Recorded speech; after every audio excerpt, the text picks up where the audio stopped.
Hey everyone, आप सुन रहे हैं कहानी माफिया किंग मेरी यानी कि दिव्या सिंह चाहत के साथ। तो चलिए शुरू करते हैं। भाग 24। एक लग्जूरियस फ्लैट के गेट को खोलते हुए रणविजय शिवानी को अंदर आने का इशारा किया, लेकिन इस वक्त शिवानी की नज़रों में हैरानी थी। वो अंदर आते हुए बस उस फ्लैट को देख रही थी, जो किसी नॉर्मल फ्लैट की तरह बिल्कुल नहीं था, बल्कि उसे भी 2 फ्लोर में बने एक लग्जूरियस बंगले का नाम दिया जा सकता था। लेकिन यहाँ शिवानी के हैरानी का कारण वो फ्लैट या फिर उसके इंटीरियर नहीं थे। वो हल्का चीख उठी थी। ये सेठी विला है? शिवानी के मुंह से अनायास ही निकल गया था, जैसे उसके प्लानिंग के हिसाब से लगा था कि रणविजय उसे सेठी विला लेकर जाएगा। लेकिन यहाँ आकर जब उसने उस फ्लैट को देखा, उसे कहीं से भी उसमें सेठी विला के होने का अक्स नजर नहीं आया था, जबकि उसे अपने प्लान को अंजाम देने के लिए सेठी विला में होना चाहिए। यह सोचते ही शिवानी ने हल्का चीखते हुए कहा था। तो वही रणविजय, जो फ्लैट के अंदर आते ही शिवानी को हॉल में छोड़ खुद किचन की तरफ उसके लिए पानी लाने के लिए बढ़ गया था। शिवानी की बातों को सुनते ही उसके कदम अपनी जगह पर ही ठहर गए थे। तब तक शिवानी को भी समझ आ चुका था कि जल्दबाजी में शायद उसने कुछ गलत बोल दिया है। तभी उसने देखा कि इस वक्त रणविजय की नज़रें उसके ऊपर ही थीं। साथ ही उन नज़रों में शिवानी की बातों का सवाल भी था। तभी शिवानी भी चेहरे पर एक हल्की हंसी बिखेरते हुए बोली, वो एक्चुअली सेठी विला के बारे में काफ़ी कुछ सुन रखा था मैंने, तो सोचा कि तुम मुझे वहाँ लेकर जाओगे। लेकिन यहाँ आकर मैं थोड़ी हैरान हो गई थी कि यह सेठी विला नहीं, ये सेठी विला नहीं है और मैं यही रहता हूँ, रणविजय ने कहा था। देखकर ही समझ गई थी मैं, शिवानी ने कहा, और रणविजय का ध्यान भटकाने के लिए उसने अपने सीने पर हाथ रख लिए थे। साथ ही चेहरे के एक्सप्रेशंस को बिगाड़ते हुए वह सामने रखे सोफे की तरफ बढ़ गई, जिसकी हालत देख रणविजय भी तुरंत आगे बढ़कर उसे सहारा देते हुए बोला, क्या हुआ? अचानक से तबीयत कुछ ठीक नहीं लग रही, शिवानी ने कहा। तो हम हॉस्पिटल चलें? तबीयत ज़्यादा सीरियस हो उससे पहले हमें हॉस्पिटल नहीं, ऐसी हालत में ये तो अक्सर होता रहेगा। डोंट वरी, मैं ठीक हूँ, जहाँ रणविजय की बातों को बीच में रोकते हुए शिवानी ने कहा, और सोफे पर बैठ गई थी। इसके जवाब में रणविजय ने कहा, अच्छा ठीक है, तो फिर तुम रेस्ट करो, मैं तुम्हारे लिए जूस लेकर आता हूँ। इतना कहते हुए रणविजय एक बार फिर से किचन की तरफ बढ़ गया था, जिसके पीछे सोफे पर बैठी शिवानी एक लंबी सांस बाहर छोड़ते हुए बोली, कहीं मेरी ये बेवकूफ़ी एक दिन मेरे ऊपर ही भारी न पड़ जाए। इस बार तो बच गई, लेकिन इन सेठी को सलाखों के पीछे लेकर जाना है तो मुझे अब थोड़ा संभल कर रहना पड़ेगा। तो उधर दूसरी तरफ दिल्ली में एक गोल व छोटे टेबल के आमने सामने इस वक्त यशवर्धन ठाकरे और मानव बैठे हुए थे। साथ ही अपनी 2 उंगलियों के बीच में दबाए एक सिगरेट की कस को लेते हुए यशवर्धन ठाकरे एक टक बस अपने सामने बैठकर मानव को देख रहा था। तो वही मानव भी अपने एक पैर को दूसरे पैर के ऊपर चढ़ाए हाथों में एक बियर की ग्लास को पकड़े बस उसे घुमा रहा था। जहाँ 2 लोग की मौजूदगी भी माहौल में छाई शांति को भंग नहीं कर पा रही थी। लेकिन तभी इस चुप्पी को तोड़ते हुए यशवर्धन ठाकरे ने कहा, तुम उस लड़की को कब उठा रहे हो? फिलहाल अभी बिजी हूँ, बाकी कामों से फ्री होते ही उसे उठा लूँगा। शायद अभी वह भी आउट ऑफ कंट्री है। इंडिया आते ही पता चला है कि तुम्हारे घर में कोई लड़की है जिसे तुम अपनी पत्नी बनाकर लाए हो। तुमने शादी कर ली और दावत भी नहीं दी। मानव की बातों को बीच में काटते हुए यशवर्धन ठाकरे ने कहा था, साथ ही अपने हाथ में फंसाए उस सिगरेट से एक लंबी कस लेते हुए उसके धुएं को हवा में उछाल दिया था। तो वही मानव यशवर्धन ठाकरे की इन बातों को सुनते ही उसके हाथों की पकड़ बियर की ग्लास पर कस चुकी थी। तभी यशवर्धन ठाकरे हल्के गुस्से में अपने जबड़ों को भींचते हुए बोला, फिलहाल तुम अपने इस बिजी काम को साइड में रखो और जल्द से जल्द मुझे उस लड़की को ला कर दो। इतने सालों में मेरे साथ रहकर तुम इतना तो समझ ही चुके हो कि मुझे हर चीज़ वक्त में चाहिए। अगर वक्त पर ना मिले तो मैं क्या करता हूँ, ये बात तुमसे अब तक छिपी नहीं है। इतना कहते हुए यशोधन ठाकरे ने अपनी उंगलियों में फंसाए सिगरेट को नीचे ज़मीन पर गिरा दिया और उसे अपने पैरों से मसलने लगा, जैसे वो इनडायरेक्टली मानो को कोई इशारा कर रहा हो, जैसे उसके पैरों के नीचे वो सिगरेट का छोटा टुकड़ा नहीं बल्कि कोई इंसान हो जिसे यशवर्धन ठाकरे कुचलने की धमकी दे रहा हो। तो वही मानो जो शायद यशवर्धन ठाकरे के इशारों को अच्छे से समझ रहा था, अपने हाथ में पकड़े बियर की ग्लास को सामने टेबल पर रखते हुए अपनी जगह से खड़ा हुआ और अपनी कोट के बटन को बंद करते हुए वहाँ से आगे बढ़ गया जहाँ मानो कि चाहते हैं। यशवर्धन ठाकरे ने अपने पॉकेट से अपना फ़ोन निकालते हुए उस पर अपनी उंगलियां घुमाई और उसे कान के पास टिका दिया था। तुम्हारी बात सच निकली। सेठी विला में एक लड़की है जो मानो की पत्नी बनकर रह रही है। अब मुझे वो लड़की चाहिए। इतना कहते हुए यशवर्धन ठाकरे चुप हो गया था, जैसे वो फ़ोन के दूसरी तरफ मौजूद शख्स की बातों को सुन रहा हो, जिसके जवाब में यशवर्धन ठाकरे अपनी बातों को जारी रखते हुए आगे कहा, उस लड़की को सेठी विला से बाहर निकालने के लिए सारे हथकंडे अपना लो, लेकिन मानो पर लगाम कसने के लिए उस लड़की के गले पर अपनी पकड़ मजबूत करनी होगी, क्योंकि पानी में अगर बड़ी मछली का शिकार करना है तो ऐसी छोटी मछलियों का ही चारा डालना पड़ता है। इतना कहते हुए यशवर्धन ठाकरे ने अपना फ़ोन रख दिया था। जहाँ यशवर्धन ठाकरे ने किसी मकसद के लिए काव्या के किडनैपिंग का काम मानो को सौंपा था, जिसके लिए उसने मानो को करोड़ों रुपए भी दिए थे। उस वक्त मानो को नहीं मालूम था कि यशवर्धन ठाकरे को काव्या की क्या ज़रूरत है, लेकिन अब जब यशवर्धन ठाकरे का मकसद पता चल चुका था तो मानो और उसके भाइयों ने काव्या को उसे सौंपने से इनकार कर दिया था।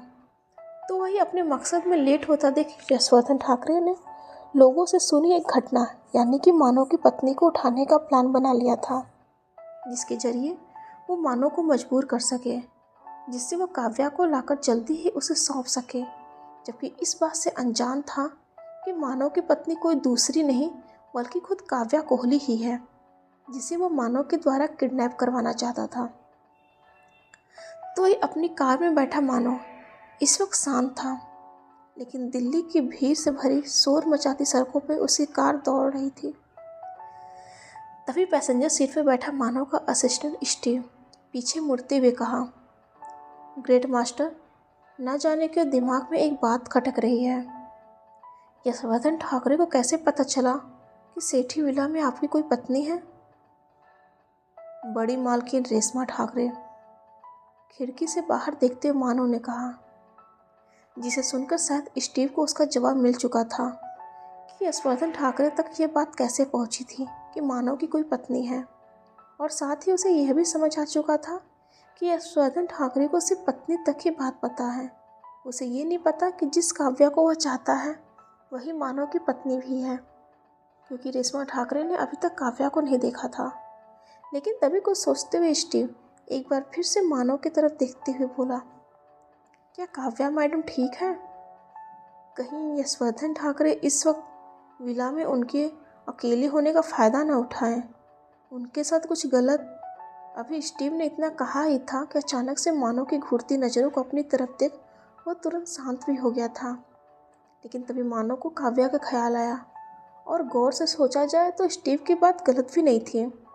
तभी कुछ सोचते हुए उसने अपना लैपटॉप ऑन किया और अपने विला के सभी सीसीटीवी फुटेज की रिकॉर्डिंग को चेक करने लगा, जहां सेठी विला में काव्या के इस रूप को देख उसकी भौहें ऊपर तन गई थी।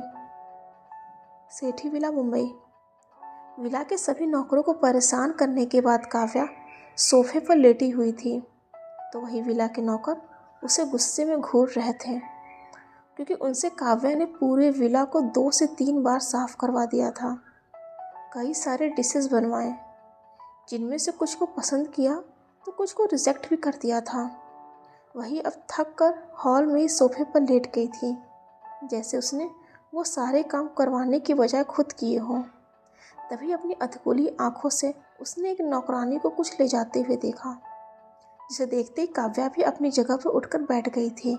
साथ ही उस नौकरानी को रोकते हुए उसने कड़क आवाज़ में कहा, सुनो, तुम्हारे हाथ में क्या है और उसे कहाँ लेकर जा रही हो? जी, वाइटी के भी खाने का वक्त हो चुका है, उसके लिए खाना लेकर जा रही हूँ, उस नौकरानी ने कहा था। जिसकी बातों को सुन काव्या ने कहा, वाइटी, कहीं वो मोटा बाघ तो नहीं जो उस दिन मुझे डरा रहा था? सबकी क्लास तो लगा दी, लेकिन उस मोटे बाघ को कैसे भूल गई? आज लगे हाथ इसकी भी खबर ले ही लेती हूँ। आज इसे भी बता ही देती हूँ कि काव्या कोहली क्या चीज़ है। मन ही मन सोचती हुई काव्या सोफे से खड़ी हुई और उस नौकरानी के करीब जाते हुए बोली, इसे लाओ, मुझे दो। आज उस वाइटी को खाना मैं लेकर जाऊंगी। इतना कहते हुए काव्या ने अपना एक हाथ आगे बढ़ा दिया, तो वही उस नौकरानी ने भी कच्चे मांस से भरे प्लेट को काव्या के हाथ पर रखते हुए वहाँ से चली गई। जिसके जाते ही काव्या भी उस नौकरानी की बताई जगह की तरफ बढ़ गई थी, तो वही उसके पीछे उस नौकरानी के हाथों को खींचते हुए उस विला की दूसरी नौकरानी एक कोने में ले जाते हुए उसके ऊपर फूट पड़ी थी। तुम पागल हो गई हो? ये तुमने क्या कर दिया? उस लड़की को वाइटी के पास भेज दिया, जबकि ये बात तुम भी जानती हो कि उस प्लेट को लेकर तुम उस बाघ के पास नहीं जाती, बल्कि उसे जेम्स को देती और जेम्स उसे लेकर जाता। अगर उस लड़की के साथ कुछ भी गलत हुआ तो ग्रेट मास्टर के गुस्से। हाँ, तुम खामखा इतनी टेंशन ले रही हो। वो अपनी मर्जी से गई है, उस बाघ का शिकार भी वो अपनी मर्जी से बनेगी। और तुमने देखा ना, जब से आई है हमारी मालकिन बनकर कैसे हम पर हुक्म चला रही है। अब बारी है उसे उसके अंजाम को भुगतने की। हम क्यों सिर दर्द पालें? वो लड़की जाने, वो बाघ जाने।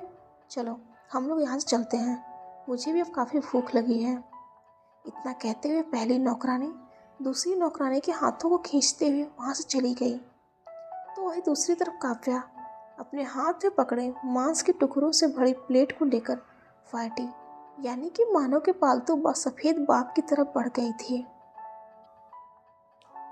तो उधर दूसरी तरफ मुंबई शहर में ही हर मिनट पर कुछ बड़ा तो कुछ छोटा कांड होना आम बात है। ऐसे में आज सुबह ही एक मुंबई के जाने माने बिजनेसमैन चौधरी के बेटे तरुण का मामला आया था। उस पर किसी मिडिल क्लास फैमिली की एक लड़की के रेप का चार्जशीट फाइल हुआ था। मामला संगीन था, जिसकी वजह से मुंबई की लोकल पुलिस ने तरुण को सीधे लॉकअप के अंदर फेंक दिया था। बड़े बिजनेसमैन का बेटा होने की वजह से भी यह मामला रेप का था, जिसके लिए एफआईआर तो दर्ज करना ही पड़ता और जिसे बाद में फाड़ा भी नहीं जा सकता था।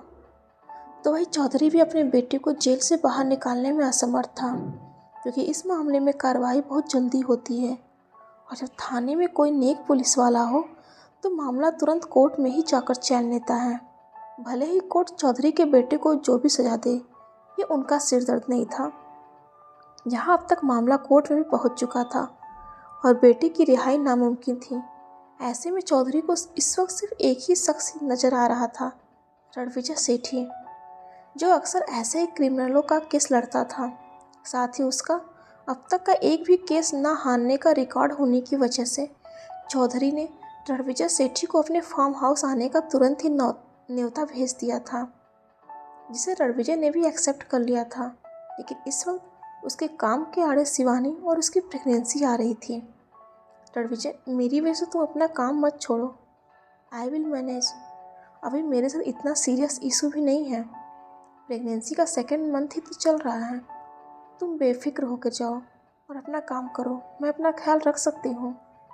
रणविजय को किसी सोच में उलझा हुआ देख शिवानी ने कहा, जिसे सुनकर रणविजय भी अब तक नॉर्मल हो चुका था और शिवानी को अपना ध्यान रखने के लिए बोल वह अपने फ्लैट से बाहर निकल गया।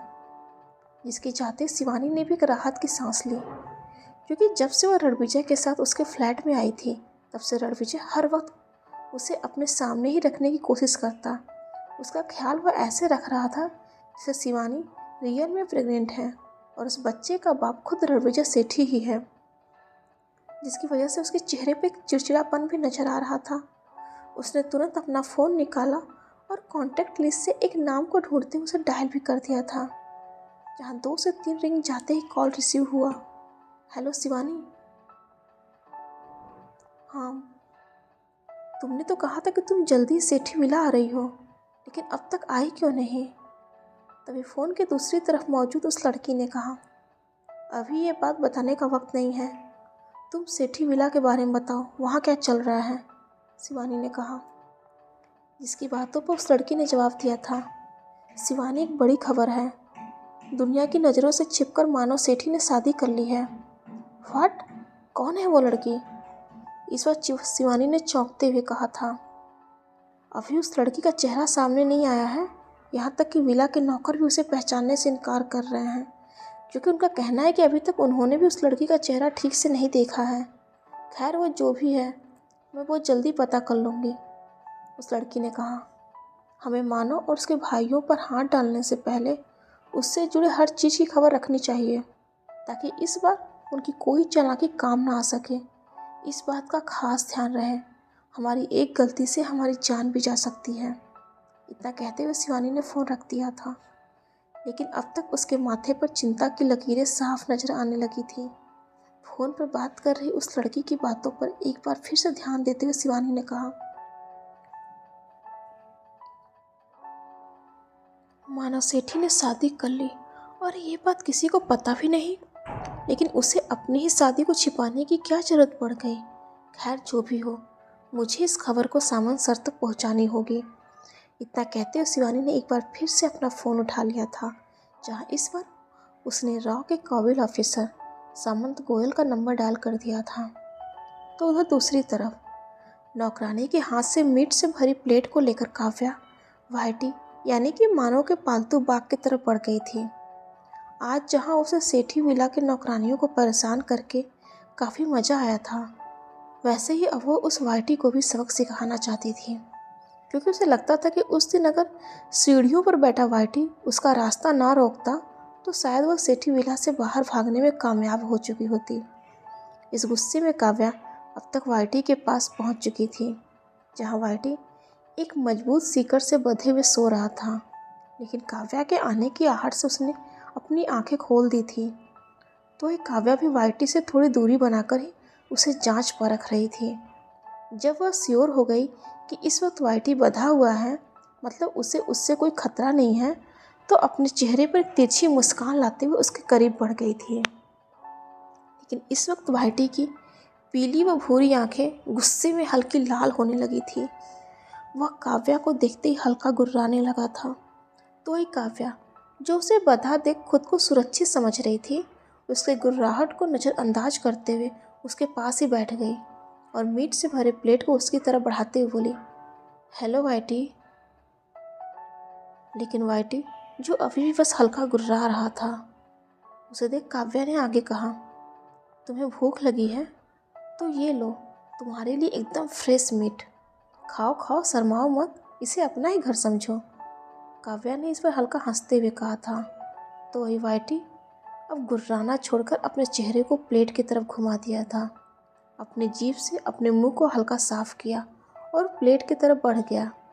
वह अभी मीट का एक टुकड़ा ले पाता, उससे पहले ही काव्या ने मीट से भरे प्लेट को अपनी तरफ खींच दिया।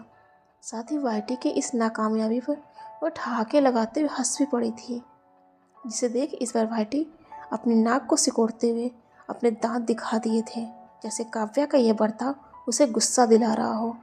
हल्की गुर्राहट के साथ उसकी पीली आंखें काव्या को ही घूर रही थी, लेकिन काव्या, उसे इस वक्त वाइटी को इस तरह से गुस्सा दिलाने में काफ़ी मज़ा आ रहा था। वह हंसते हुए उस मीट से भरे प्लेट को उसके सामने करती, फिर अगले ही पल खींच लेती। तभी अचानक से काव्या के चेहरे के एक्सप्रेशन बदलने लगे थे। आंखें चौंकते हुए बड़ी हो गई थी, क्योंकि उसके सामने ही बैठा वाइटी, जो अब तक अपनी नाक और भौहों को सिकोड़ते हुए हल्का गुर्रा रहा था, वही अब अपनी गर्दन को घुमाते हुए खड़ा हो चुका था। साथ ही उसके गुर्राहट की आवाज़ भी अब भारी हो चुकी थी, जिसके हाव भाव से साफ पता चल रहा था कि वह कभी भी काव्या के ऊपर झपटा मार सकता है, जिसे काव्या भी साथ समझ चुकी थी। एक नज़र अपने दाएं बाएं देखते हुए वो पीछे की तरफ सरकी, लेकिन उसके हिल्स अचानक से लुढ़क गए और वह भी अपना बैलेंस खोते हुए तुरंत पीछे की तरफ गिर पड़ी थी। उसकी दोनों हथेलियां ज़मीन पर जम चुकी थीं। तभी उसकी आंखें भी फैलती हुई बड़ी हो चुकी थी, जहां उनमें अब वाइटी का अक्स साफ नजर आने लगा था, जो एक लंबी गुर्राहट के साथ अपने मुंह को फाड़े एक लंबी छलांग काव्या के ऊपर लगाने के लिए तैयार था, उसे जिंदा फाड़ने के लिए तैयार था। इस वक्त काव्या का दिमाग बिल्कुल सुन्न पड़ चुका था। अपनी आंखों के सामने अपनी मौत को मुंह फाड़े देख उसमें घबराने, डरने या भागने तक की सोच नहीं बची थी। वह वाइटी को अपने करीब देख काव्या ने अपनी आंखें कस ली थी, लेकिन तभी उसे महसूस हुआ कि किसी ने उसे खींचते हुए कहीं दूर फेंक दिया हो, जहां वो खुद को संभालने के लिए अपनी कोहनी को ज़मीन पर लगा दी थी। साथ ही उसके कानों में वाइटी की गरजती आवाज़ के साथ साथ किसी आदमी की भी हल्की चीख सुनाई दी थी। इस वक्त वाइटी की गरजती आवाज़ से पूरा सेठी विला कांप उठा था। दूर बैठे लोग जो इस घटना से अनजान थे, अपने कान बंद कर लिए थे। वही वाइटी के पास ही किसी आदमी की चीखने की आवाज़ को सुनते ही काव्या ने तुरंत अपनी आंखें खोल दी थी। सामने अभी भी वाइटी बौखलाया हुआ नजर आ रहा था। इस वक्त वह काव्या से इतना भी दूर नहीं था कि वह उसे पकड़ न पाता। आते वक्त काव्या ने ध्यान नहीं दिया था, या शायद उस वक्त वह बाघ सोया हुआ था, जिस वजह से उसे पता नहीं चला था। लेकिन वो लगभग 15 से 20 फीट जितनी लंबी सीकड़ से बंधा हुआ था, जो इस वक्त आराम से काव्या तक पहुंच सकता था। साथ ही वह काव्या तक पहुंचने की कोशिश भी कर रहा था, लेकिन वह असफल था। तो वही इस वक्त काव्या के पास उसके ना पहुंचने का कारण था जेम्स, मानव का पर्सनल बॉडीगार्ड, जो इस वक्त हाथ में एक नुकीली लोहे से बनी हथियार के साथ वाइटी के सीकड़ को काफ़ी मजबूती से पीछे की तरफ खींच रहा था, जिस कारण से वह जमीन पर चित पड़ी काव्या तक नहीं पहुंच पा रहा था। तभी काव्या के कानों में एक आवाज़ गूंजी, तुम ठीक हो? काव्या के सामने अपना एक हाथ फैलाए अगस्त्या खड़ा था, जो इस वक्त काव्या को खड़े होने में मदद कर रहा था। तभी काव्या की नज़र अगस्त्या के बाजुओं पर गई, जहां उसके शर्ट के चीथड़े मच चुके थे, खून का रिसाव हो रहा था।